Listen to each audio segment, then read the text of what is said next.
Hi there, Rob. Can you hear me?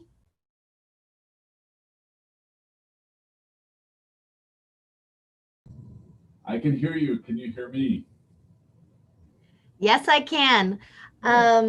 Looks like it's just us so far, but Morgan did pop on and off, so Morgan is around. Okay.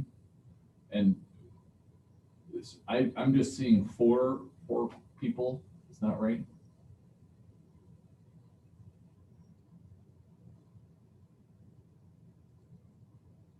Well, I'm on twice because of the way that I have to be to run the meeting. Okay. But oh, looks like Grant's here. It looks like Deanna's here. Morgan's here. So people are popping in. Evening, guys. Hi. I guess it's not quite evening yet. Close enough. Close enough.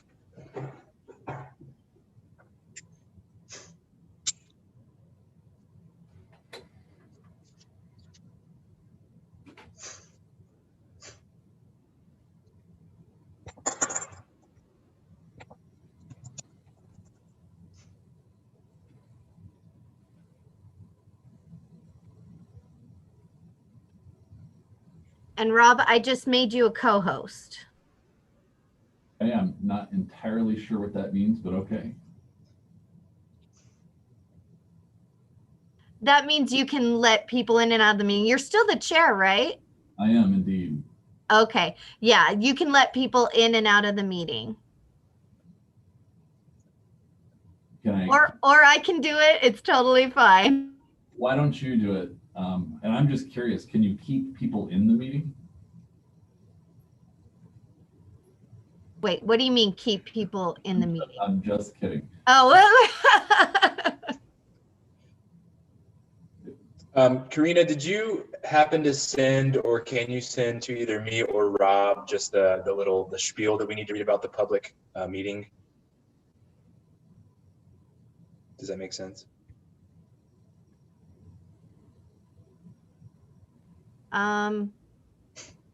Maybe. Hold on. I wonder if I have a copy of it.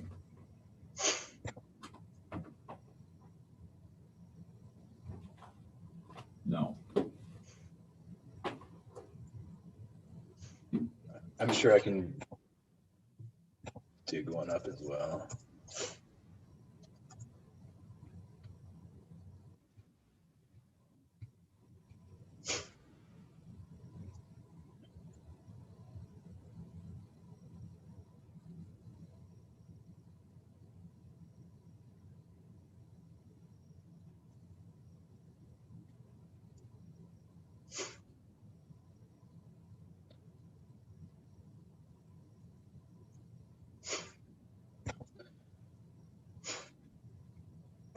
I have it here, Karina, if you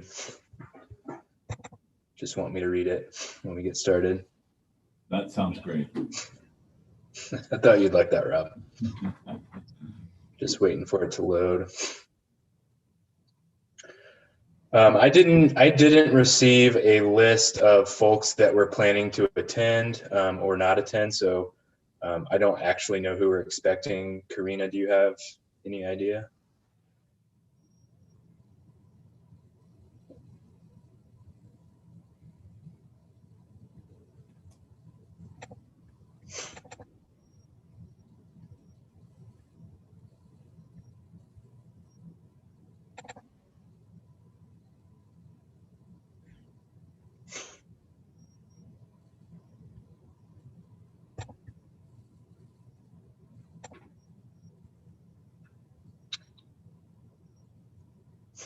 All right, guys, I'm just trying to pull up this Word document, and then I think we should get started.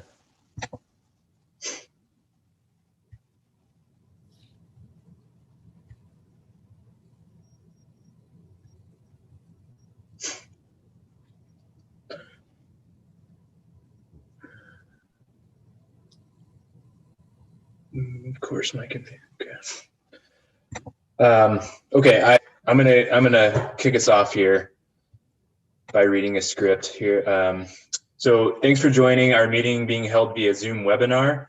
When I call for public comment, or when Rob Erickson, the chair, calls for public comment, please use the raise lower hand feature to let me know you wish to be recognized. Our host will allow you to talk, and you'll need to unmute your mic. If you had joined us by phone today, you can raise and lower your hand by pressing *9. So *9 to raise or lower your hand, and mute and unmute using *6. If you are participating by phone, I'll call on you by reading the last 4 digits of your phone number. If you are participating by computer, I'll call the name that was listed when you entered our webinar.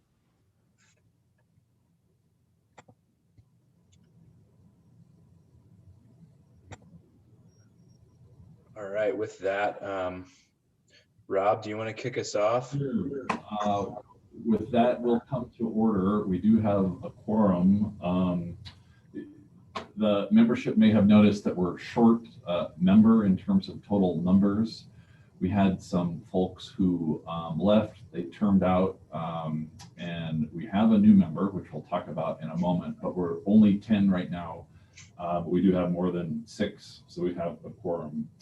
Let's start with a roll call, and I'll just read the names and we'll check them off. It's mostly just so that we have a record of this since we're doing it all via Zoom. So I'll just read your name and just say here or something like that. Eric Anderson. Here. Christine Auckland. Charles Bescan. Here. Deanna Bublitz. Here. Rob Erickson here. Julie Gardner. Not here. Alexis Gibson. Here. Daniel Gunlack. Here. Edward Monig. Here. And our new member, Vanessa Sievers. Am I saying it right? Sievers or Sivers? It's Severs in here. Nice to meet everyone. Vanessa, welcome. We're glad to have you aboard. We have several minutes to approve. We have the Open Space Advisory Committee minutes from November. We've got the OSAC subcommittee minutes from November, December, and January. Those were circulated with the agendas. Are there any changes or modifications to any of those? Very good. We'll entertain a motion to approve those minutes as a slate. I move that the minutes be approved. It was moved by Edward Monig to approve the minutes as a slate. Is there a second? I second. I second. Oh, Vanessa, you got to be quick. Seconded by Charles. Any further discussion on approval of the minutes? Seeing none, all those in favor, please say aye. Aye. Aye. Aye. Aye. Any opposed? The minutes are approved. Do we have any public or guest comments? I don't see anything on my screen, but I might be missing something. Is there any? Karina, do you see anything? There's no public in the waiting room for comment. Okay. And Rob was made a host, it sounds like. Correct. Okay, thanks. So, no, the public is not interested in us today, unfortunately. Our next agenda item is introduction of Vanessa. Vanessa, welcome, number one. Feel free to tell us something about yourself if you'd like to. No pressure. It'll be a lot better, I guarantee it, when we get a chance to all meet in person again. I don't know when that'll be, but we'll do a little more of this then. But the stage is yours for the moment. Well, it's nice to meet everyone virtually. It'll be really nice to actually meet everyone in person. Let's see. I am originally from Livingston, Montana, and I've lived in Missoula for about a year now. And I currently work for ATG as an advisory consultant. I live up Grant Creek Road with my husband and my dog Woody, and we are enjoying all the snow right now. So yeah, I'm very excited about that. But anyway, I'm really looking forward to one day eventually meeting everyone. Thanks. No doubt you're used to the wind. Livingston. Yes, I am. Actually, it's really refreshing being somewhere where it's not windy. It's a nice change for sure. I do enjoy that. Thanks, Vanessa. Normally, we would go around a table and have everybody introduce themselves to you, but you see their photo or their video and their names. So again, we'll save that for another day. Welcome to OSAC. Rob, just one quick question. Who timed off? Who timed off the OSAC? Ah, Whatever. oh, great question. Memory test. Did you say who expired? Yes? Yes. That would be Regan Whitworth and Catherine Gibson. Yeah, that's right. And Christine's term expired, but she has reapplied. Hopefully we'll be seeing more of her, but she will have to go through the interview process. And then we have one other open seat that posting ends tomorrow, and then council will hold their interviews after that. And so hopefully we'll have another new face here pretty soon. Thank you, Grant. I thought you might be a little better in the know than I was. Okay. It's maybe everybody's favorite time of the year. Morgan gets to tell us all the fantastic things that are going on in Missoula. Unless we have anything else, Grant, I'll let Morgan take it away. Go for it, Morgan. Thanks for All right. Always a pleasure to be here. Obviously, wish we could all be together. I'm going to start screen sharing here.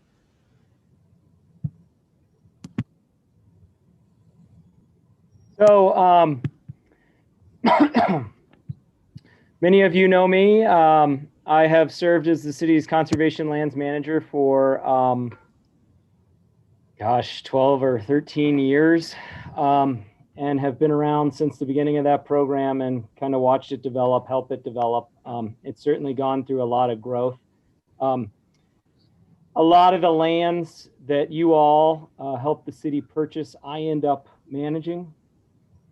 Very recently, the city has done a major reorganization, and I've actually am no longer the city's conservation lands manager. I am now overseeing both the conservation lands program and the urban forestry program, and am the ecosystem services superintendent.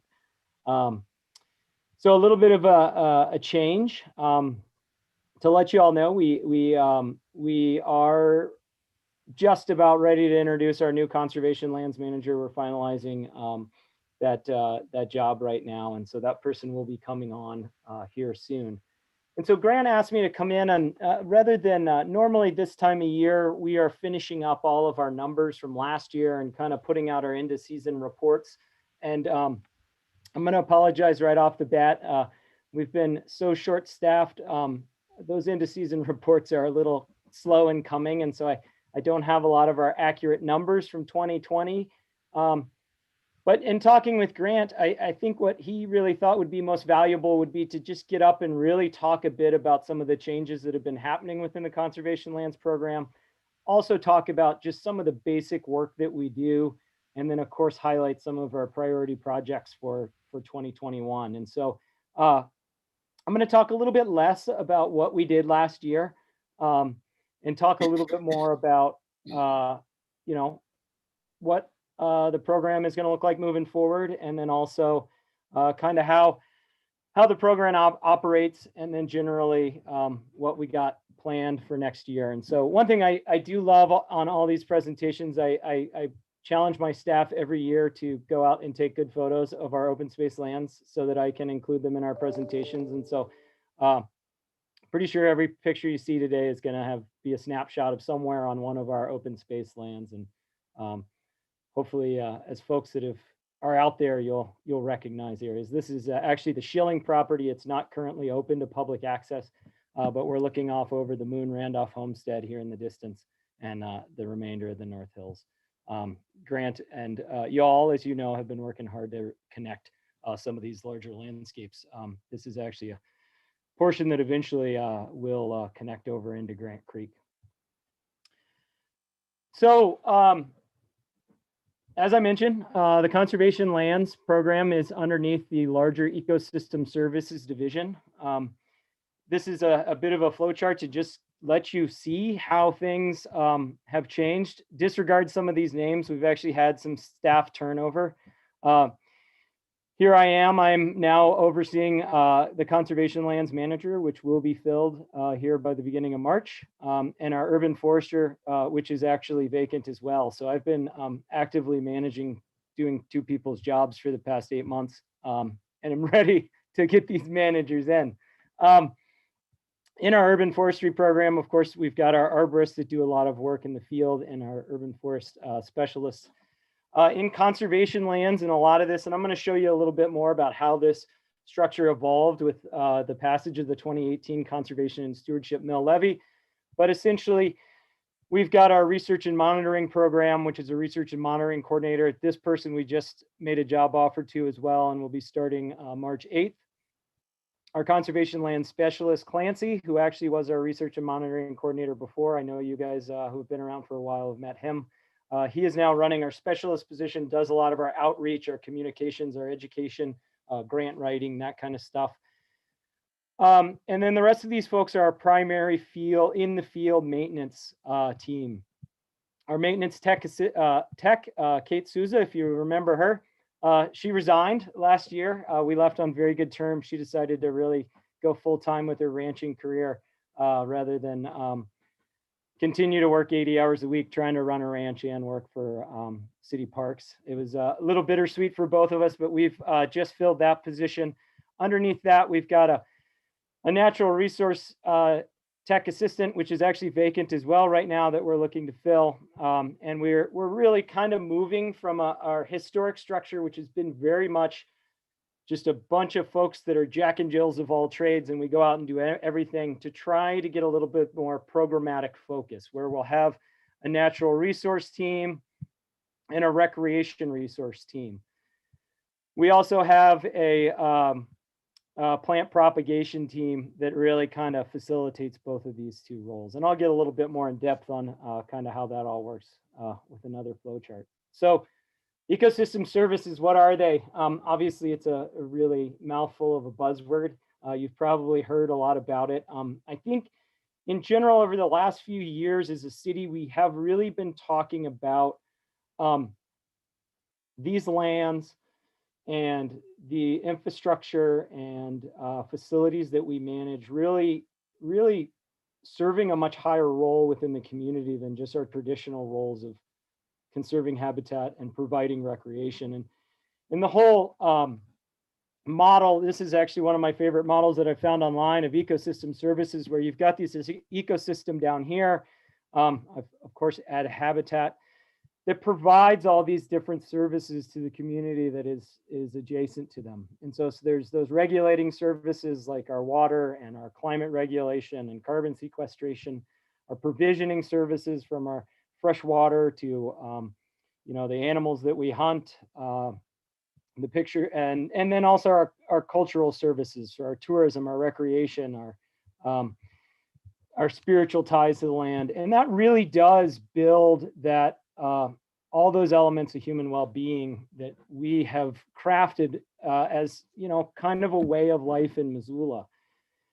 And so our attempt here is to really look at the conservation lands through a larger lens, to free my time up a bit to really pursue some larger cooperative projects, of which we've got a lot going on right now.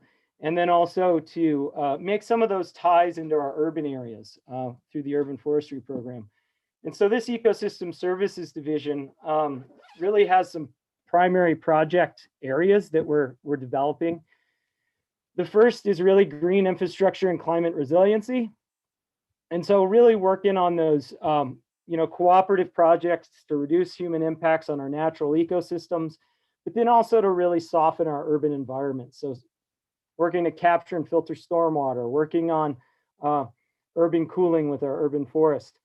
And then to really start to implement a lot of our city has got pretty progressive plans and policies for sustainability within the city and conservation. And so try to implement a lot of these these big hairy goals that the city has adopted. Another primary project area, of course, is outdoor recreation opportunities. We've got a really recreation hungry society that we live in, and I think we all count ourselves in that same vein. And so, continue to expand these cooperative projects, and of course, expand and improve our existing outdoor recreation as well. And then the other side of that is really kind of trying to continue to move forward with our alternative funding that conservation lands especially has been really successful at, but Parks and Rec and our open space program, of course, has been really successful at as well. And then also expand our volunteerism and our public education. I would say public education of these three is probably the one that we don't do as well at currently on our open space lands. And that public education component, I think, is really important to balance, to help us find that balance between the use of these lands and then our conservation values that we have on the lands. So focusing in our conservation land system, and I have to admit, we need to resurvey and do it. I know we've got an accurate number of acreage, but quite honestly, it's been growing quite fast. And right now we're sitting at about 4,600 to 4,700 acres. To give you an idea, when I took the job in 2008, we're at 3,200 acres. And so we've expanded the system quite a bit. In general, we've got just under 1,000 acres now of coniferous forests, about 500 acres of riparian areas, and about 3,200 acres of grasslands. In general, as per our conservation lands management plan, we have three broad categories of lands. Park preserves, which you see in red here, those are large, contiguous, usually over 100 acres open space that provide really critical habitat. Where we have infrastructure development is fairly low. Beyond the trailhead, it's really just dirt trails. Public natural areas, perfect example of this is, Greeno Park. Obviously still really good habitat, but also a picnic shelter and a playground and a commuter trail, higher levels of development, but still natural characteristics that we're managing for. And that's where we typically focus a lot of our education, public education as well. And then the third category that we manage, or in some cases assist with management of, are urban parklands with special resources. And so, we cooperatively manage the Clark Fork Natural Area and the John Toole Prairie and Jacobs Island with our developed parks team as well. And you can see a couple other little areas out here in the South Hills. Our three broad hairy goals for the conservation lands, as per our conservation lands management plan, are to, and these are in no particular order, they're all equally important, but when we talk about trying to find balance in the way we do things, these are the three things that we're primarily trying to balance. And that's conserving our natural and cultural resources, protecting and enhancing our native habitats, and providing outdoor recreational and educational opportunities. So here's a little bit more of a drummed down version of just the conservation and stewardship mill levy and generally the structure of the of that program. I'm not going to get way into depth on it, but one thing to note is with the passage of the 2018 mill levy, we recommended a 3-year implementation plan to gear up, and this is we're coming up on the very last year of that, and so. Some of the first thing we did in 2019 was to add some new staff. We needed more admin support. We had got that conservation land specialist to help do a lot more of that outreach. Added a maintenance tech assistant, a 10-month position to kind of do that natural resource team. We increased other people's hours. And a lot of people don't realize, when you do this type of work, you got to have a solid safety program as well. And so our safety training coordinator who had been part-time, this was we gave them a bump to get them an extra 8 hours a week to help with some of the expansion of this program. In 2021, so this year, we're looking at adding some more new staff. And so we got another maintenance worker coming and another conservation land attendant. These are kind of these CLM attendants are kind of our entry level positions that come in, and just oftentimes it's kids that are on their college break, very much an entry level job. So by this year, 2021, we will be fully staffed eventually, still hiring. I've still got several vacancies that we're looking to fill. And I think we're going to be really starting to roll in these functional work teams of recreation management, natural resource management. And this is going to be critical for us, because rather than yo-yoing back and forth between dealing with weeds or doing a forestry project and then jumping over and doing trails the next day, we can actually stay focused on individual management projects and not get drawn away. And again, as I go through this, feel free to chime in if you got any questions, comments, or whatnot. I definitely don't want to, yeah, just chime in if you need to. So similar to OSAC, we also have an advisory committee that helps with the management of these conservation lands. Here's a picture of some of them when we were out on a field trip up on the in the South Hills. The Conservation Lands Advisory Committee is structured a little bit differently than OSAC. They are an advisory board to the Missoula Parks and Recreation Board and to city staff on our policies. So policy creation, management plans, and then also kind of act as my sounding board. There's 9 voting members, one of which is a park board liaison. And then we also have non-voting Fish, Wildlife, and Parks and U.S. Forest Service liaison that comes to those meetings. We have a lot of the work we do overlaps with Fish, Wildlife, and Parks and the Forest Service. And we have one honorary member, Paul Greeno, who's kind of the last remaining Greeno heir that stays involved with Greeno Park. And so he chimes in every once in a while. This committee was really created by merging multiple committees together. When I first got the job, there was an advisory committee for Jumbo. There's an advisory committee for Greeno Park. There's this technical working group. And it really was a little bit burdensome, and we weren't really effectively managing this as a system. We were managing as individual properties. And so merging all those boards together happened, kind of between 2010 and 2012. In general, the board really does just meet once a month, September through April. And then we take a big chunk of the summer off, because that's when the conservation lands manager is really out implementing projects in the field. But we usually try to get a summer field trip in there, at least to go see some of the projects that we're working on. So, I think we all have management challenges. I would say with the conservation lands program, this slide could just be replicated on any public land manager's presentation anywhere. But you're never going to have enough budget for the needs that you have. We obviously got an incredible gift with the passage of the mill levy, and that gets us up to kind of where we need to be for the lands that we had when that mill levy passed, and really just put us so much further ahead than where we were, and gave us not just that, but a mechanism to grow funds to deal with some of the issues that we face that are not just cyclical maintenance, like being able to deal with large wildfires or huge restoration projects or similar things.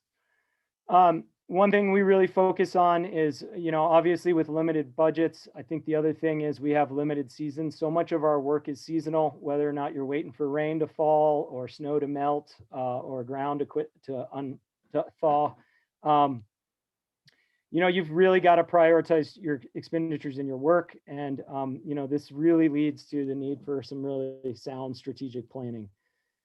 I'd like to say that our management techniques are always based on sound science, but I've learned over time that there's not always an answer for everything. And so it's really important to be adaptive. And that is one of the reasons we really created our research and monitoring team, and the ability to learn from what you've done, your successes and failures, and make tweaks has been absolutely critical. One thing I've always been committed to, is really responsible use of taxpayer dollars, but also growing this program. And we've had a lot of success and this is just since I've been keeping track, and obviously I need to update this slide. I've got 2020 numbers that need to go in here. We actually brought in a fair amount of money in 2020. But The program's grown from the budget that I had when I first got the job was 160,000 and some change, and we're at just under $1 million right now with the passage of the Conservation and Stewardship Mill Levy. The majority of this money is wrapped up in our salaries versus just, you know, a big pot of money that we can spend. In general, I think, you know, since we started the program, we've brought in just over $1 million in grants and donations and other revenues. I think we're pushing $1.5 million right now with 2020. And so a fair amount of money that we've been able to generate. One of the great things about the work that I do is that there's a lot of grants out there and there's a lot of folks that are passionate about it. And so if you have the time to put in, you can chase down the extra money and make projects come together. And so we've been really successful at bringing in about 27 cents on every tax dollar that's invested in the program, which is, I think, a little bit unique for compared to a lot of the other municipal programs. So again, probably should have had this slide before that one, but yeah, so this is kind of getting into that adaptive management. This is really the management philosophy that we use when we do our work. You know, and this is kind of where our research and monitoring team merges with our planning and also our maintenance team, where we're doing stuff, we're evaluating and learning. You know, you're planning to do something, you're doing it, you're evaluating and learning, you're adjusting. And so you've got this great, I'm a big fan of really simple diagrams. And so I like to throw them into every presentation, but yeah, that's adaptive management in a nutshell. So to give you some of our broad primary management categories, if I were really to break it down into 3 things that we spend the most time on. It's not kayaking. This is actually, we had a restoration project and could only get to it by boat. So this is a photo of restoration. The first would be really invasive species management. This is actually a picture taken on a place we've affectionately called Buckthorn Island, which is an invasive plant that we actually got listed and petitioned on the state's noxious weed list based on work in the city of Missoula on our lands. And it just forms this huge thicket. You see that, you know, we cut out all this stuff and you find, you know, there's animals living back in here. But, you know, I think this is a really good example of what invasive species do. If you look at the ground, this is a diverse riparian area, or was. Now it's just solid common buckthorn with bare dirt. And so not a lot of habitat. And, you know, that's kind of the key thing that we see with invasive species. You know, they either directly compete with or consume native species. According to the United Nations, they're the 2nd leading cause of habitat loss worldwide. Habitat loss, of course, is the leading cause of extinction. Anyone want to guess what the #1 cause of habitat loss is? Don't all rush for your mute buttons at once. It's development. So basically, just below physically developing these areas, invasive species are the 2nd leading cause of habitat loss. And so when you guys conserve these properties, you know, it really is, when we get back to the promoting habitat and enhancing it, a lot of it really comes down to managing those invasive species that are on site. And these can have big ramifications. This is a picture of this North Hills in 1973, to give you an idea, and this was a record wildflower bloom.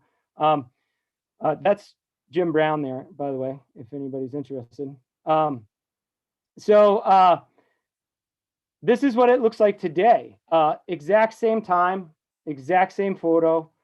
And you can see that the species diversity has gone from something that would probably have hundreds of different native species that had hundreds of different wildlife, from little bugs to larger critters relying on it, down to a handful. And this is following knapweed invasion, leafy spurge invasion, and then actually this is private property, heavy herbicide applications to kill that leafy spurge, which also killed everything else. So also a little bit of a product of management regimes. And so we end up dealing with a lot of invasive species, and one from big and small. This is the type of equipment we use when dealing with larger invasive species. Whoa, gotta fix that. You know, overall, we've got a lot of different tools. I'm not going to list them all. Primarily, we do use herbicide, primarily working from our more pristine grassland areas and working out. We have a significant amount of hand pulling that we do on a bunch of different species, both woody and herbaceous. And then, one of the things that has just really been consuming us recently is our invasive tree removals. And we've got a handful of trees like Norway maple, Siberian elm, golden willow, and common buckthorn that are just absolutely invading and taking out our riparian areas through town. And so a significant amount of time has been spent trying to maintain riparian forests, especially in the Tower Street Conservation Area and through town. Second big thing we do is recreation management. We've really been kind of doing quite a bit of trail rehab. And those of you that get out on our trails have probably seen a lot of this. These are just some pictures of some projects we did here recently. A lot of our in-house work is really focused on the larger trails and or built infrastructure. These are all projects that our crews actively work on. But we also do a lot of our single track trail development or smaller dirt trails where we don't use heavy equipment. Is all handwork. And we utilize a team of volunteers, hundreds of volunteers, and obviously our friends at Montana Conservation Corps, as you can see down here on the lower left. So I get calls all the time, and you've probably heard it too. Heck, you might have even called me at some point to say, like, what's the plan with our trail system? What are you guys doing? And so here's a little snapshot. In 2015, and some of you guys that have seen my presentations before have seen presentations specifically on this. We did our first ever, and it's crazy saying that, but it's the first time we ever actually GPSed our entire trail system and did condition reports on it. And if you think about it, some of these properties we've owned since the early 90s or late 80s. And we mapped 65 miles of trail system at that time. Shockingly, we also mapped 20 miles of user-made trails coming off of our designated trail system. And about 2.5 miles of trails that were so steep that they don't even register on our adopted trail standards. So great, much steeper than 20%, and over 350 problem points. We need to do another inventory. We actually need to update that 2015 inventory. I think with the addition of Mount Dean Stone, we are pushing almost 80 miles of trail now, easily. So where we've really been focusing our work is on our major rehab problem areas. So where we have significant trail braiding, erosion on high use trails. So we've really been focusing a lot of our work at the trailhead. And if you hike on the North Hills or Jumbo or Lower Sentinel, you can see a lot of work happening right at that trailhead. We have really unsustainable trails in high use areas. New construction is really focusing primarily on inclusivity, accessibility, and then our new parcels that we're bringing online. Obviously, when we purchase a new property together and develop a management plan, it's good to get those open to the public. We don't really want to lag multiple years. And so a lot of our new construction is really focused there. We've also recognized that we've got a lot of lands with really steep trails that are hard for folks to get on. And so trying where we can to make better trails for a wider variety of users has been a big push. This picture is actually from a really incredibly wet day. These were middle schoolers, and we had 100 of them come out and build a ADA accessible trail around Bancroft Ponds. And man, they were champs. We had kids going pre-hypothermic that day, but they did a lot of work. So to give you a little snapshot of that, I think some of our big issues that we're dealing, and again, this is out of that 2015 inventory. Mount Jumbo, as far as non-system trails, and our Tower Street Conservation Area is leading the pack. I think what's crazy is that, on Mount Jumbo of 22 miles that we mapped, we've got almost 9 miles of user-created trails. Some of these going into really critical wildlife habitat where we have perennial seeps, important songbird habitat, bear dens. And so trying to repair that and move those and put thought into where our trails are. So many of these other properties that we've acquired where we didn't have management, these trail systems were just walked in without consideration to some of these conservation values. Tower Street Conservation Area is also the user-made trail system out there is almost as big as the actual designated trail system. And that is a tricky area because those trails flood every year. So that's a different can of worms. Give you an idea just real quick, and I'll go through this pretty quick, but all these purple lines you see are those non-system user created trails that we mapped. The red ones are system trails, to kind of give you an idea of where we tend to see the most pressure. Quick map of our problem points. These are our different slopes. As you start to get into yellow, red, those are really way too steep trails. All these problem points are either drainage or trail braiding, or and so we definitely, I was telling the crews when they did this, the work they do in 2015 is going to give us over a decade worth of work to do out in the field. We've been slowly picking away at it. Our other big area that we work on quite a bit is just habitat restoration, and so really focusing on rebuilding habitat on areas where we've removed it. This is a picture of the Chipolato Trail, that at least I call it Chipolato Trail because Chipolato family sold it to the city, but this is actually along Rattlesnake Creek. Rattlesnake Creek is right here. We've been this was all, this area looked like what you see in the background here years ago, and it was cleared for a road and for our water line back in the early 1900s, and then kept clear for cattle grazing. And so we're trying to turn back the clock and rebuild a native forest across about 5 acres there. I got to add a little bit of education into all these things. I think one thing that, and I'm a bit of a grassland geek, one thing that I think a lot of people don't realize is that we live in an incredibly unique, and when you think about the habitat types, the different types of habitat that we manage in Missoula, grasslands are always overlooked. Everybody just thinks, it's just a field full of grass. We are actually a unique type of grassland, and from the research that I've done, if you notice, here we are on this map, this little sliver. We are not quite short bunch prairie or Palouse prairie.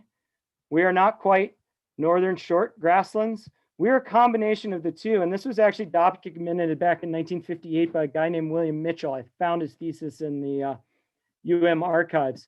And what it shows is that, our assemblage of species that we have through the Lower Flathead Valley, Missoula and Bitterroot Valleys, and the grasslands that we have in this area are totally unique. They don't really fall into these other broad categories. And so I think that's something that certainly should be considered as we look at new acquisition and protecting valley floor habitat and moving forward with our habitat goals. We have really, no pun intended, been expanding and growing our native plant propagation materials a ton. We have now, in 2018, moved a staff member up to a full 10 months to match the growing season, gave them a good wage. We've got just a powerhouse, Molly Anton, in there that's running our greenhouse. We're got a greenhouse now that's holding up to 20,000 native local ecotypes of plants. A lot of stuff that we use in our restoration you can't buy commercially, and we're just getting it out. We tend to, when we do restore, and I think it's really important when we talk about invasive species management, it's not really about killing weeds. It's about promoting hundreds of different native species. And so, that really goes hand in hand. And so we do really diverse seed mixes, do a lot of hand collection, do really diverse plantings. We're getting ready to start a ball and burlap tree nursery to start growing larger material. And then hopefully within the next year or two, we'll have our own native wildflower seed farm. We're actually working on a cooperative project over there at the city's poplar farm and compost facility to maybe house some of that. Good picture of early season seeding up on the North Hills. Give you some of our habitat restoration numbers. And again, I apologize, these are not, they do not include 2020 numbers, but on average, we're spreading 700 to 1,000 pounds of seed every year across our areas where we're grasslands. On average, we're probably planting about 7,000 native trees and shrubs and wildflowers. I would say last year with the Rattlesnake Dam restoration project alone, we put over 20,000 plants into just that 7 acres. And so 2020 numbers are going to be pretty inflated. We also do a fair amount of forest management. Our goal for forest management is not for timber production. It is for promotion of old growth. A lot of the forests we manage are very young. And so trying to get them on the right trajectory to promote in the long run that long-term goal of old growth. So to shift gears a little bit, just quickly tell you about some of our major projects that we're bringing forward in 2021. We are right now working with a design team. Oh, I forgot to update that, and I misspelled match. I'm sorry. Our update to design and build the Waterworks Hill, rebuild the Waterworks Hill Trailhead parking lot. That is our most used area. This is, believe it or not, when you look at this picture right here, this is our most used trailhead. We probably about 150,000 people a year come through this spot, and it's our worst maintained. Obviously, if you've seen it or used it, cars can just go all up and down this Minkler loop. This is a project that's been in development for about 7 or 8 years. We've got some open space bond funds allocated to this. Essentially, this will be getting designed this spring and we'll start construction this fall. But the road from Greeno will get rebuilt. You'll come up, you'll drive through an easement across the Peschel's property that Grant is finalizing, and you'll come into an actual parking area on land that is now owned by the city when they acquired Missoula Water Company. And then we'll be building a half-mile ADA loop with good trail connections to the existing trails. Since we've started this project, in addition to open space bond funds, we've also generated about 75,000 K in match, both through grants and donations to the project. Another big project we're doing is some major upgrades of all of our trailheads. You know, I talk a lot about balancing our recreation use with our conservation goals. It's really hard to get people to follow the rules and stay on the trails when you're unwilling to share the rules or show them the trails. And our trailheads don't really do that. Our most accurate trail map that we have is here on the right. And you can see, you know, here's the North Hills. It doesn't even show any trails on city land. We've got 12 miles, 14 miles of trails here. Doesn't even show them. Jumbo shows a third of them.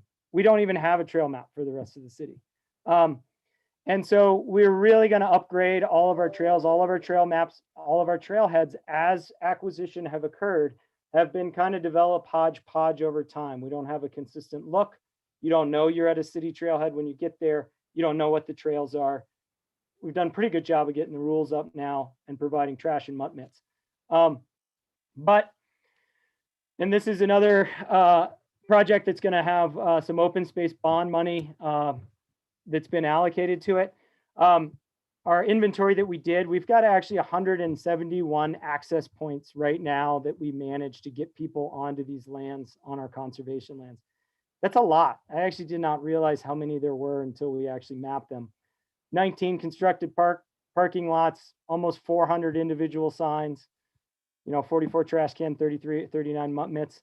And we're in the process right now of developing, getting our basic infrastructure out there and then developing a larger project to start to build educational kiosks, to do our graphic design for that, to develop our trail maps, to get those posted. And this project is going to start moving along this summer and then really pick up steam in the fall. Another big project that you guys have been tracking, you know, we've been doing this kind of hand in hand actually for the last year, is Mount Deanstone North. As you know, Mount Deanstone North is in city property or city hands right now. This is a map from our management plan that CLAC's been developing. Overall, you know, the parcel that the city just closed on is 360 acres. It's kind of broken up to what we're calling the Woodsy property, the corridor property, and the saddle property, just for working names, not for names forever. That connects with our 174.753 acres of South Hill Spur.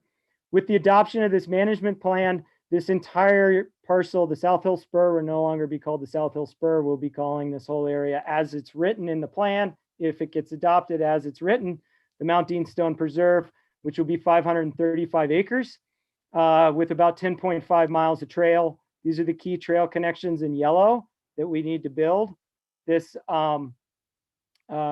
this summer to open the property up. This is a multi-use trail here, the kind of duck head looking one. And then this is a pet only trail that would actually probably not get built till 2022. But that is going to supply that route to an underserved area of town, all the way up to the top and around the top of Mount Dean Stone. And then there is a project moving forward to take off from this point to have a trail that goes back and connects over to the West Fork of Deer Creek Road.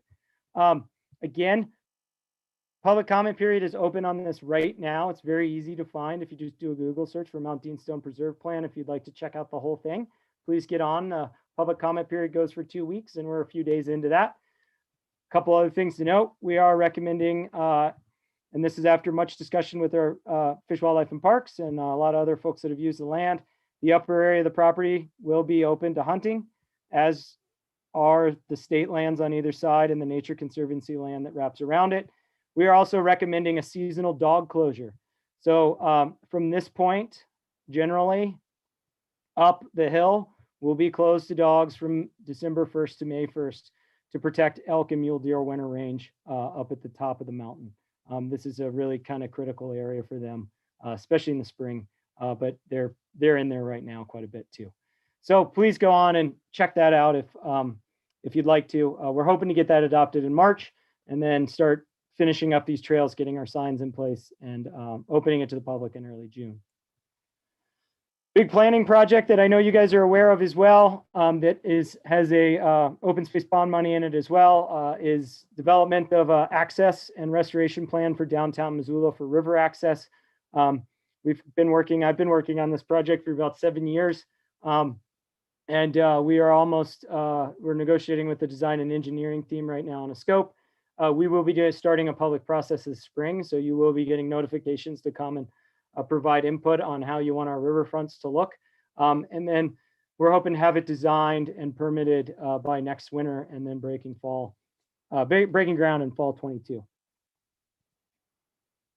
So that is basically it. Sorry for the abrupt stop, but I wanted to make sure I didn't take up too much of your time. I know you've got other agenda items, but certainly open the floor to any questions or comments or discussions. And again, I'm always a pleasure to get in and chat with you guys. Do we have any questions or comments from Morgan? I can't see you all on my screen, so just feel free to jump in. We're a small enough group, so.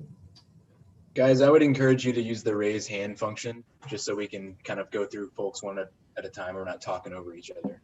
That's in the bottom of your screen.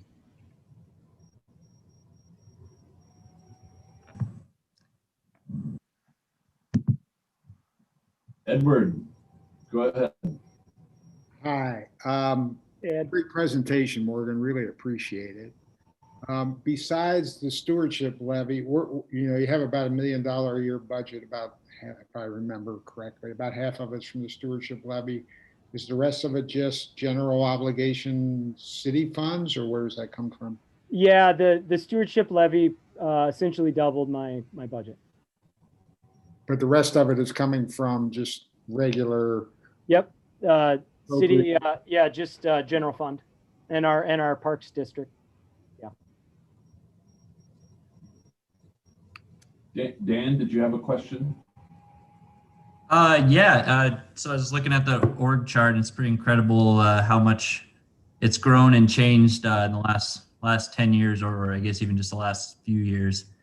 But I remember, back when I was there, you had 2 full-time employees and probably maybe a half dozen intermittent and part-time employees, and it's really branched out. I'm curious a little about, so you have a recreation management side and a natural resource side. I'm just kind of curious what would a maintenance tech on MTA on one side do versus the other? I mean, I'm just curious, to hear a little about the differences of what they're doing right now. Yeah, and I think to back up a little bit, I mean, I think we do need some specialization within our program. I think we do end up, there's a problem with being generalists. You're never really super great at one thing. And so I think being able to get more specialization within these units is going to help. I do think though that there's certain strength in having a crew that is a generalist and so we'll definitely all come together and work on projects from time to time, quite a bit actually. But during peak season, we would have dedicated people to continue to move forward with our trail rehab projects, upgrades, managing our infrastructure at our trailheads. And we would also be able to have, crews doing, peak summer, you'd have a SAW team doing forest management work or invasive species work in the riparian area and have trail work going on at the same time. Where in the past, we've never been able to do that. It's everybody has to do this or everybody has to do that because we just don't have enough staff to have two crews working at the same time.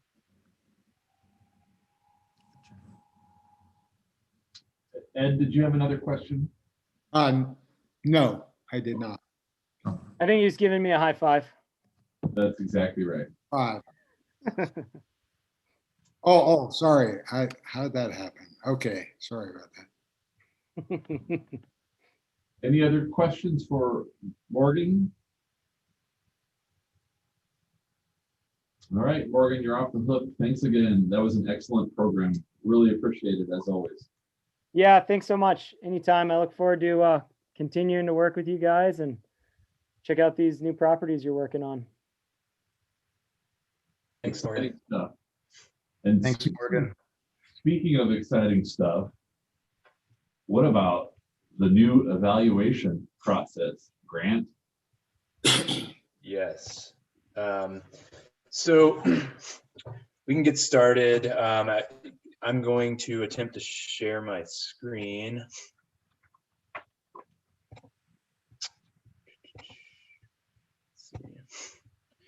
Can you guys see that Word doc? Yeah. Yes. Okay. So I have been working alongside the project evaluation subcommittee of OSAC, and I want to thank those of you that have devoted several hours of plus of your time to serving on that subcommittee. Over the last several months, we've been working to develop a new open space project evaluation process, including the documents and tools that we'll use to evaluate those projects. I did not give those to you prior to this meeting by design. I wanted to take the time at the meeting to actually provide some context and walk you through sort of what the process is. We'll look at the documents together, and then I kind of want to lay out the timeline. Once we've had a chance to walk through it today, I'll obviously give you guys a chance to ask questions. I will send you the documents after our meeting today and give you a chance to provide feedback, input, ask questions for the next month. And then the idea, if you guys are comfortable, and we don't need to know this right now, but if you are comfortable, we can have a formal adoption at next month's OSAC meeting. So that's sort of the proposed sort of process moving forward. Along that same time frame, I think Parks Board meets 2 days before your March meeting, so I think that's March 9th. I would also like to provide just an update, not necessarily a decision point or an adoption, but basically provide the documents and walk Parks Board through this just as a courtesy so that they're tracking on this as well. It impacts some of their business. And so I will also be sending out in the next probably few days these documents to what I'll call interested stakeholders. So, some of our partners that we see applications from on open space projects, Five Valleys Land Trust, the Nature Conservancy, and some other groups like that for their comment. These documents have been reviewed by other Parks and Rec staff internally. I've got some feedback from some of those folks that hasn't yet been incorporated here. But the documents that I send you will incorporate some of those changes. And so just, I guess, all of that to say that I will give you, you'll have plenty of time to review these and ask questions, and just know that these documents are going to be evolving a bit. I think it's probably safe to say that the process and the bones won't change too much, but some of the wordsmithing and elements could change a bit. But again, I wanted to walk you through the process so you kind of have that background and context. So what we're looking at here is sort of the application cover sheet that the applicant would fill out. So if it's a city project, it would be me filling it out. If it's a third party sponsoring agency, they would be filling it out. So Five Valleys Land Trust, or the Forest Service, or CFAC, or somebody like that. And so what I've done is, or we've created two different levels of applications. So this is the first one, level 1. And so basically this is where an applicant would include information related to their organization and the project. So just some general information, fairly high level at this point. And so basically what we're asking them is to summarize the project, the budget, provide some high level maps, and things like that. And so at that point, what the process looks like now, and again, we're feel free to interject here, is I would review that as staff. And basically the threshold at this point is it a legal use of bond funds? And is it bond eligible? So I'm basically looking at that very high level metric. If I see a problem with it, if it's not legal or eligible, then I will go back to the applicant and we'll work through that. If I deem it to be eligible and legal use of open space bond funds or other city open space funds, at that point I will sort of compile the information included in this application, as well as my sort of summary of why I've concluded that it's legal and eligible, and present that to you. So at that point, the committee comes in. You'll see that the presentation, it'll probably be by me at this point. I don't think we need to require that the applicant come in and spend more of their time. So at that point, if you guys concur that the project is in fact legal and eligible for open space bond funds or other open space funds, we will then proceed to level 2. And so, and backing up a bit, so in both of the documents you'll see today, we are including both acquisition projects, so whether it be a conservation easement, a trail easement, or a fee title acquisition of land, that has its sort of separate section. And then we also have documents specifically tailored for capital improvements projects. And so those will be obviously separate documents. They look very similar to one another, but different. The various documents include a bit of different information. I gotta say, I'm seeing Ed doing some sit-ups. I like that, staying active. Anyway, back on track. So these are, and so I've included some budget templates, and these might change a little bit, but the idea here was to sort of create a consistent format for providing budgets, so that you as a committee see the same type of budget structure every time, and so that the applicant, some of our applicants apply for multiple projects in a year or over a couple of years, and so that just sort of maintains a consistent sort of template. Again, these could change, and I'll probably provide another sort of separate worksheet that looks a lot like this, that will sort of expand on that if it's a bigger, like, sort of capital improvement type budget. But again, the idea is to just maintain consistency among projects. And stop me if you guys have any questions. So now we're moving into level 2. So again, if we decide as a committee that the project is eligible and legal, that's when we invite an applicant to apply using the level 2 form that we see here. I'm sort of encouraging applicants to maintain a bit of of a succinct application, so that we're not just drowning in paperwork. So what we've got here is sort of a checklist, so that an applicant can follow along and kind of keep track of what they're providing, and making sure that they're sort of providing a complete application. And we've got it broken down into a couple different categories within the project overview. And so essentially what we're inviting here is a narrative that sort of explains and organizes the information according to kind of how we've structured it here. So an applicant will provide a narrative based on the criteria you see here. So project context, we've got details specifically related to conservation easements. And in the instructions, it's essentially, it guides the applicant to fill out only the applicable sections. We've got details related to fee title acquisition. Then we move down into project funding. And this is where this level 2 application is obviously requiring a bit more detail than level 1. So we've got things like the amount of open space funds requested, preliminary appraised values of the property or properties, project cost, other financial contributions. So you'll see the forms that you guys actually use to evaluate and vet projects in just a moment, and it follows this same structure. And so we're sort of incentivizing various things that I think are found in our open space plan and other sort of city guiding documentation and planning efforts. So we want to incentivize, our applicants to go out and provide additional funding leverage. So we want them to bring other money to the table. That's not to say that they have to, but we certainly want to incentivize matching funds. So then we move into conservation, open space values and resources. And under that section, we invite applicants or sort of require applicants to provide information related to wildlife habitat and native plant communities. And this is where they go into information, related to critical habitat and wildlife species, native plant communities, any sort of listed species that might be found or occurring on the property, whether or not it's a part of the property is part of a wildlife movement or migration corridor. And this is, speaking to connectivity values. And we also hit on existing invasive or noxious plant species occurrence on the property and weed management efforts.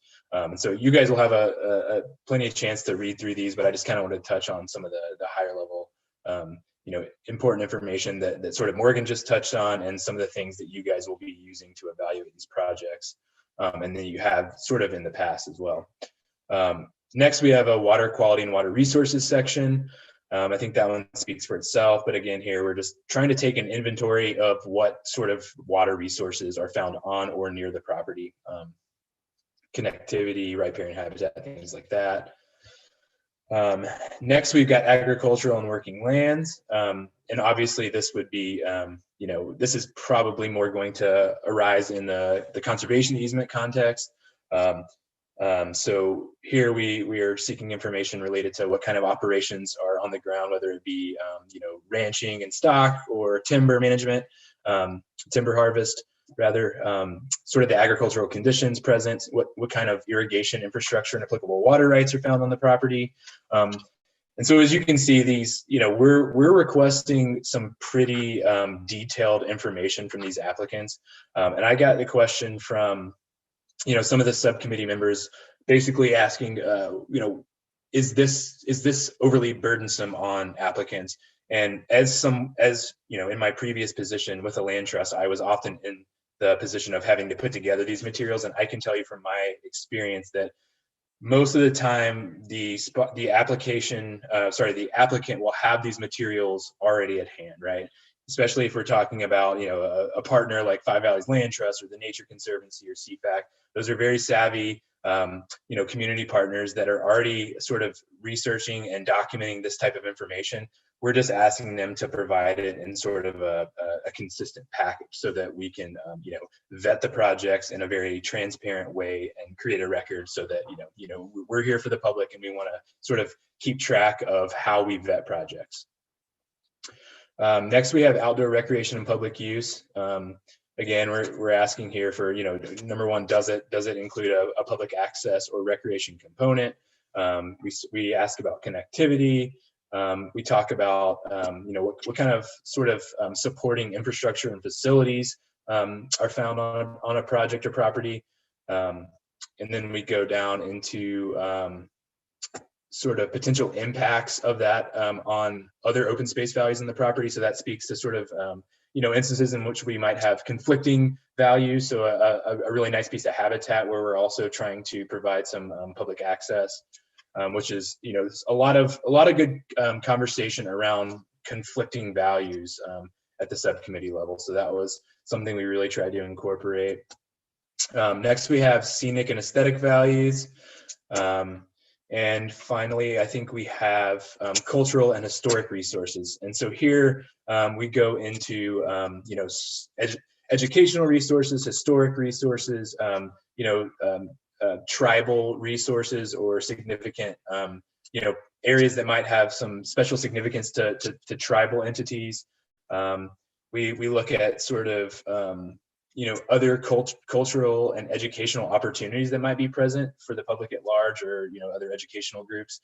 So this is, this is something we really talked a lot about as well. It's something that we, I thought was a bit difficult to capture, but I hope we did a good job of that, because we certainly want to emphasize the importance of one, identifying those resources, and two, protecting those resources. So making sure that, whatever sort of proposed project we have on a property, we want to make sure that we mitigate or avoid impacts to cultural and historic resources. And then we've got sort of a catch-all section that we called other unique or exceptional values. And this gives an applicant a chance to provide information related to other sort of criteria that this document doesn't necessarily capture. If there's special sort of geologic features, or, anything that, again, we didn't capture here, we want to make sure that we include some of that information in the space for doing so.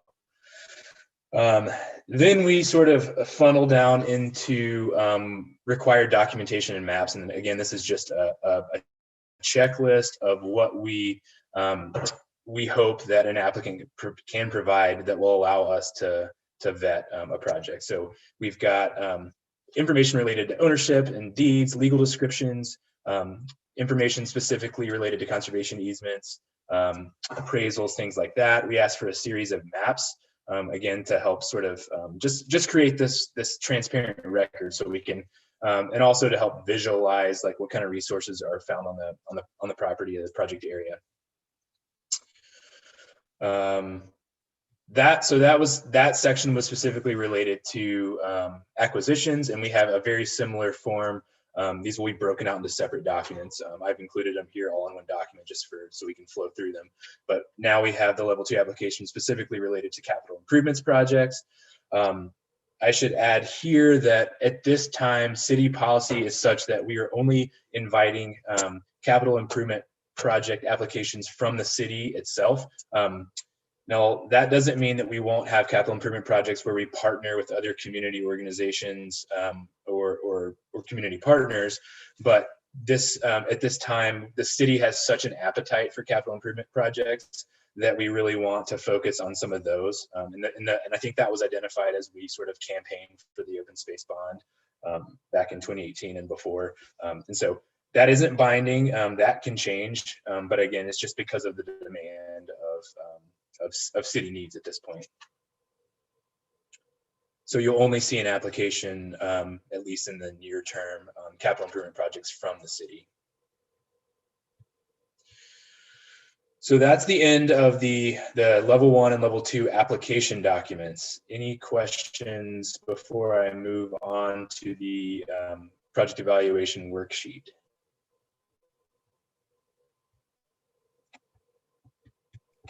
Hey, Grant. Subcommittee members, I would, oh yeah, go ahead. Yeah, just one question. I was just sort of thinking of scenarios when you were talking about improvements.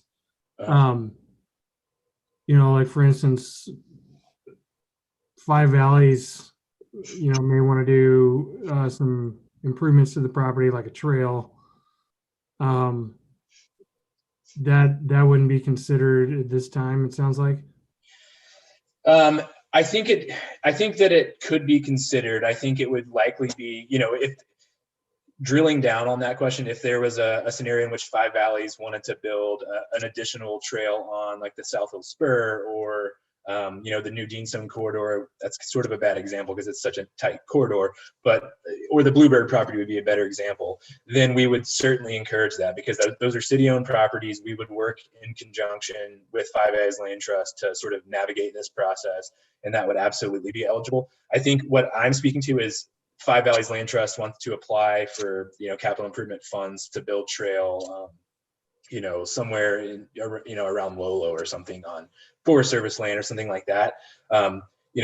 Not to say that won't ever be eligible, but at this point we are trying to avoid projects like that, just again, because we have such demand for sort of, city related, trail improvement projects. Does that answer your question? Yeah, it does. And maybe you'll get into this, but are there going to be any more framework for improvements in these evaluation documents, I would assume? Framework related to sort of how we go about reviewing them. Yeah. Yeah, I'll get to that Okay. here in the project evaluation worksheet. All right, thanks. Yeah, and you know, one thing to think through when we're talking about capital improvement projects, and for Vanessa and some of the other folks that are a little bit newer, I should mention the 2018 open space bond, which was passed in November of 2018, is the first open space bond that does allow for projects like this, so capital improvement projects. Before it was the open space bond funds were strictly used for acquisition of fee title acquisitions or conservation or anything like that. So this is a bit new territory for for the city and our partners and for you guys. So when you're thinking through some of this, when you're reviewing the documents, if it would be helpful to have some more guidance related to either drilling down on some of the criterion, what does this mean?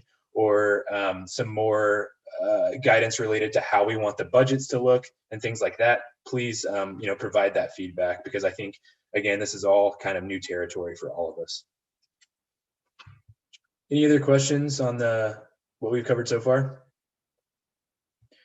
Any subcommittee members, if you guys want to chime in and provide any sort of summary of kind of what you guys feel the process has been, please feel free to do that as well. Otherwise, I'll keep trucking here. Hearing none. So at this point, we'll move into the project evaluation worksheet. And so this is, again, the actual worksheet that you guys will fill out when you're vetting a project. And, it could be, just depending on the project, it could be something you fill out, while you're at a site visit, or something that you fill out, after we've received that level 2 evaluation. This is sort of it's sort of a one-off process. So I think every project will be a little bit different. So I haven't included any sort of timeline for when this gets filled out, but obviously it will need to be filled out and collected prior to us, actually making a recommendation on a project. Again, this will be used for any open space project that seeks city open space funding. So it's not just limited to the open space bond. So we've got the anonymous open space gift that we used a portion of for Dean Stone, and we've got some other sort of open space coffers in the city that we can tap into. So anytime that those funds are sought, we will use this project evaluation document, and you guys will get a chance to weigh in on projects. And so we'll get down to sort of the system that we've created for scoring, but I want to mention that we, by design, have not created a system that gives a project a numeric score. We've created essentially a high, medium, and low system, and that is, again, by design. And so in my experience evaluating open space projects, I've seen sort of high, medium, and low, or check plus minus systems. I've also seen systems that do give a project a numeric value. And my strong opinion, from again based on experience, is that when we do give a project a numeric value, it creates this arbitrary relativity, if that makes sense. So one project receives a 58, another project receives a 75, but oftentimes we're talking about apples and oranges. And so I kind of wanted to keep a project, rather than having it, there will always be an inherent relativity factor, I think. But when we're talking about projects as divergent as a Dean Stone corridor versus if you guys recall the East Broadway riverfront trail acquisition, which is a couple 100-foot stretch along the Clark Fork River, whereas Dean Stone's 360 acres. I mean, we just vet projects that are apples and oranges sometimes. So again, I wanted to create a system that works for all types of projects across the spectrum, and I hope that I did that. And I think the subcommittee had some really good deliberation around that, and we all sort of built a consensus around this type of system. And I'll explain kind of how the system works in just a minute, but I wanted to give that sort of preface, because I know folks might have strong opinions one way or another, and I, again, just wanted to provide some context. So we've got some fairly detailed instructions that are also fairly brief, but when you're reviewing these documents, as somebody who hasn't been intimately involved, please, put yourself in the shoes of an applicant and sort of make sure that the instructions make sense, and that it, is clear how we want this thing to work. Or sorry, I guess it's not the applicant at this point, it's yourself. But when you're looking at the application itself, make sure that, please look at it from an applicant standpoint, make sure it makes sense. While also obviously reviewing the substance. So again, like I said, in going over the application, this document mirrors the sort of the structure of the application. So we've got the same kind of broad project categories. We've got project context, and we've got project funding, and then we start down with the conservation and open space values. And so just a quick explanation, as you go through these sections, when you're scoring a project, you obviously circle high, medium, or low, based upon your, your feedback and your thoughts. At the end of the section, you then tally the number of high, mediums, and lows, and then provide, whichever one has the majority, that is the overall section rating. So the overall section rating will either be high, medium, or low based on your scores. Does all that make sense so far? Okay. Again, stop me if you have any questions.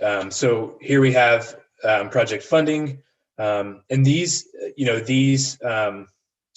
criterion are designed to allow you to have the application in front of you and score it accordingly. So they, like I said, they mirror sort of the information that we've requested. And so when you're going through your review of these documents, I think it would be helpful to have both documents side by side, just to make sure that they flow logically from one to another.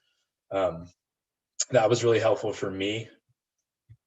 So when you're filling this out, you'll have all the project budgets and costs and matching funds at hand. And so I don't know if we need to go through these. You'll have a chance to review these documents for several weeks. And I'll kind of round it out with the process here. So obviously we're tallying each section. And at the end here, we have a table. And so the score from each section you'll record here. And that way we've got sort of a summary of how you've scored a project. At that point, when you're done vetting a project, all of you will submit your worksheets to me, and I'll create a report that sort of summarizes how each of you have scored the project, any sort of outstanding questions or comments that we need to touch on that were sort of not captured by the worksheet. And that's how we'll sort of start our deliberation, our discussions. And so I kind of touched on it, but I want to reiterate, this scoring system is not meant to be the end all be all of a project's future. This document, this process is meant to sort of inform discussion and to sort of make sure that we are vetting projects in a transparent way, because of course we are using public dollars. And then again, that all allows you guys to make an informed recommendation to council that is defensible. It's also worth noting we've included an additional notes section. This was recommended by some of the subcommittee members as a way to capture other, other elements or factors that weren't necessarily captured by the project worksheet. We also specifically call out any potential threats or possible conflicts between uses and values. I think it's a lot of our projects inherently carry conflicts between values, like we discussed earlier. Oftentimes it's recreational values versus habitat values, but there are other potential conflicts as well. I think that those are obvious topics of discussion and the ones that come up often. But if a committee member feels the need to really sort of express themselves here, we've provided an area to do so. And so this is sort of a catch-all, and more than anything, I think it's just a prompt. So when you're going through this, you can kind of record your notes, and then it's fresh in your mind, and you have a record of it when we do actually talk about a project. This is basically the same project evaluation worksheet you just saw, but for capital improvement projects. And Eric, this kind of, I think, speaks to your question. It looks very similar to what, the acquisition side of things. It's a little bit shorter. And so again, when you're going through this, if we've missed anything, please let us know, and we'll act accordingly. Same system here. You record your scores. And we do in the instruction section, we will see projects likely that will include both an acquisition of a fee title piece property or an easement, as well as a capital improvement project. So the city is acquiring a piece of property that also we want to build trails on it, and so at that point the city would fill out both of these documents rather than just one. And that is the end of that. This one also includes an additional notes section. So I threw a lot at you there. I know that you probably want to dig into the actual language of the criteria, and please do so, as soon as you can. And with that, I will open it up to questions and discussion. Pardon my rambling. I just want to say thanks, Grant, and thanks to the subcommittee for all the hard work. I know this wasn't easy, and I know it took a heck of a lot of time. It's going to be a really valuable tool for vetting projects and for being consistent, and we've been looking for that for a long time. So kudos to everyone. Thanks for the hard work. Any questions for Grant?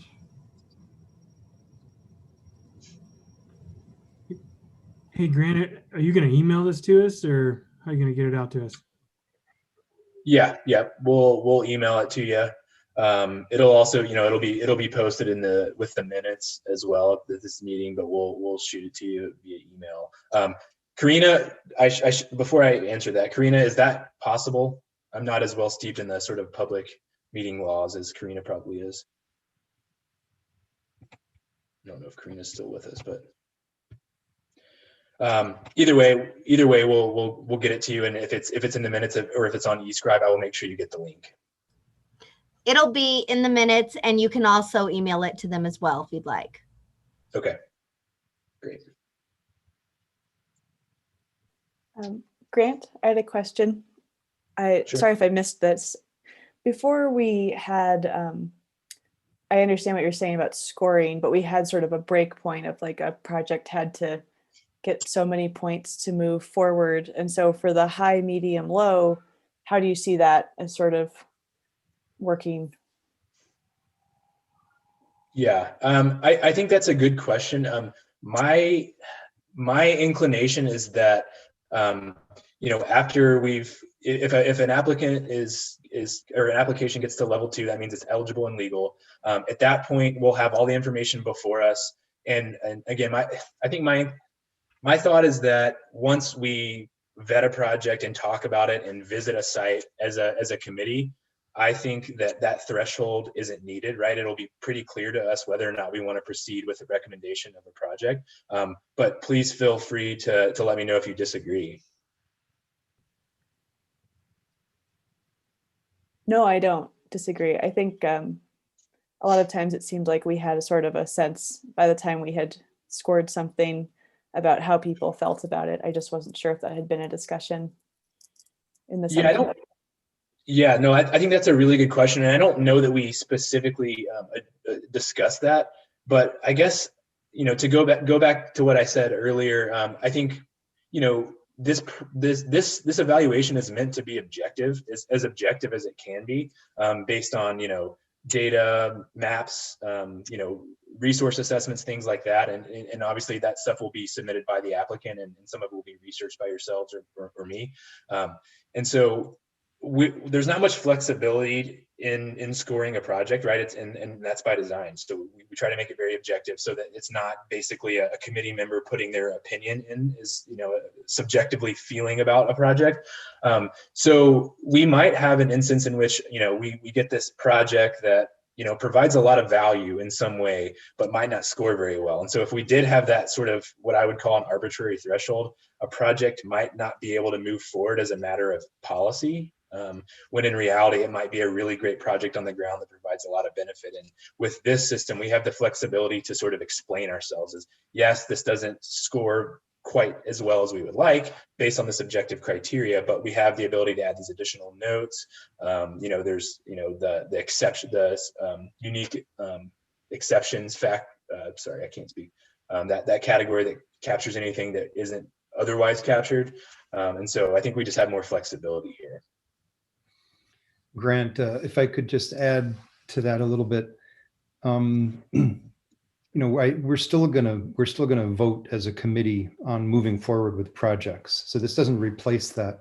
It's all this does is adds accountability and a better record of how individually we scored projects, and it helps us. It helps our deliberations. It helps our discussions. I was on the subcommittee, by the way. So, you know, it's a much more robust tool to help facilitate our discussions and be able to compare and contrast and discuss all these different issues. Do you think is that a fair summary, Grant? Yeah, absolutely. And thanks for, I meant to mention that we will still be voting, and I just sort of slipped off. So yeah, thanks for mentioning that. Yeah, that's completely accurate. I'll jump in as a bit of historical perspective. It's really one of the reasons, probably not the only reason, but one of the reasons why Grant embarked on this process was that our old numerical scoring systems, they stated that these particular projects will not go forward unless they meet arbitrary numerical criteria. Well, oftentimes we would have general consensus that this is a good project, it should move forward, but our arbitrary criteria would force us to potentially score it lower. Well, that never happened because everybody wanted the project to happen. So for example, where there was a criteria that said this project spends the lowest possible amount of public dollars for this project, scale that 1 to 5, everybody would write a 5, when in fact the only answer to that would have to be 0, because unless it's free, it's not the lowest possible cost.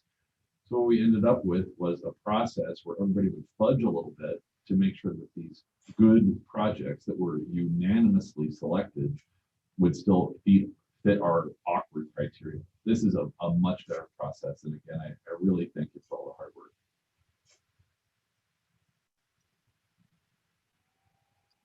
Any other questions for Grant?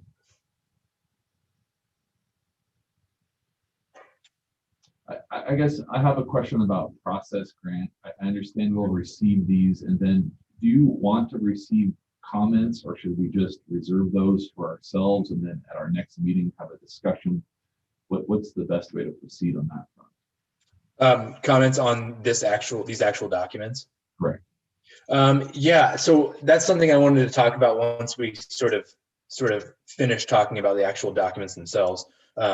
And we can go back to more questions if we need to. But my thought was that we would basically open up the documents for like a 3-week comment period. So our next meeting is a month from today, or close to that. So 3 weeks comment time, is that enough for you guys? And then my idea was that I would have a week to compile comments and, you know, kind of merge them all into one draft, and then we could review it at the next OSAC meeting. That sounds great. And what I'll do, unless anybody has any objections, is, and I understand that, you know, I'm certainly open to any sort of large scale changes. I understand that that's a possibility when you send something out for public comment and committee comment. But assuming that we get fairly minor, we'll call them revisions or suggestions, what I'll do is I will, you know, present that at the next OSAC meeting, and I'll have an action item on the agenda that will allow you guys to adopt. And obviously you certainly don't have to. So if I present that and it's just, there's too much red ink here, too many changes, too many revisions. You can certainly table it for a month, which gives you, more time as a committee to review it, and then you can adopt it in April if you so choose. So we're pretty flexible on that. But I just wanted to give you guys, if I don't get the action item on the agenda, then you can't act. So that's my plan. Does anybody have any objections to that? And if along the way I receive, if it's 2 or 3 weeks down the road and I receive just tons of feedback that would be a little bit more of a comprehensive change or a procedural change, then I'll let you guys know, and I'll probably adapt accordingly and not have that agenda item. It'll be more of a discussion. Sounds good to me.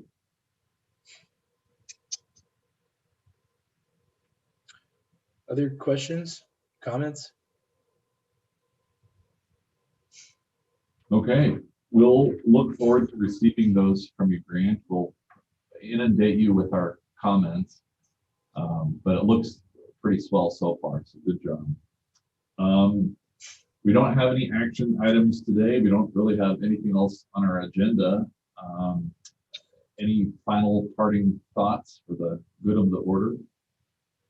Can I add one thing? So just according to our public meeting laws, please send your comments directly to me and don't copy the entire committee. I really want to avoid a scenario in which we sort of open up discussion via email, because we cannot do that as much as we might want to. Great reminder. Thank you, Grant. Okay, that's all we have for today. Unless there's anything else, we will be adjourned. Thanks, everybody. Try to stay warm. Good luck. Thanks, guys. Hi, everybody. Nice to meet you, Vanessa. Thanks, Nice meeting everyone. everyone.